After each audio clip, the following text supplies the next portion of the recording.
狮子为什么有个角？很多人讲莱茵是没有角的，外国人一定问你嘛，为什么你的中国人的莱茵是有角的，对吗？你要解释，这个角啊是唯我独尊，反清复明。所以我们这个角开光了不可以抓的，这个是代表我，你抓就是侮辱。还有这个是，还有一个典故，杨国哀那个角，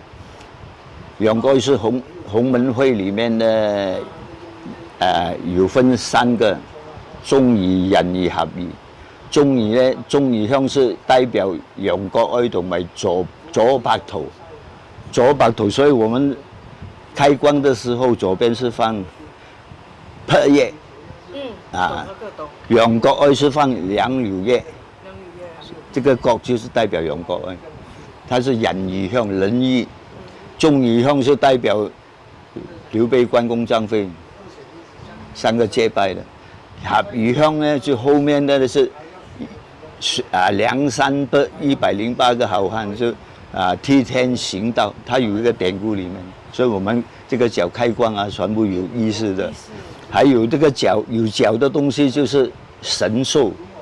龙啊、麒麟啊、狮子啊就有角的，北狮是没有角的，因为北狮不是神兽嘛。还有角的羊啊、鹿啊、牛啊，全部是吃菜的。它不是出入的，所以我们的狮子是出菜的，采青啊，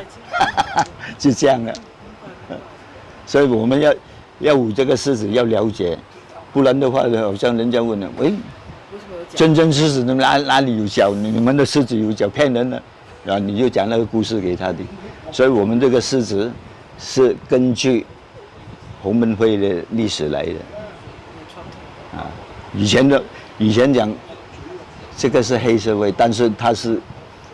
以前的洪门会不是黑社会，它是革命反清嘛，清朝欺负我们汉人嘛，所以他反清嘛，搞这个洪门会来反清。但是现在不同了吧，现在是黑社会了。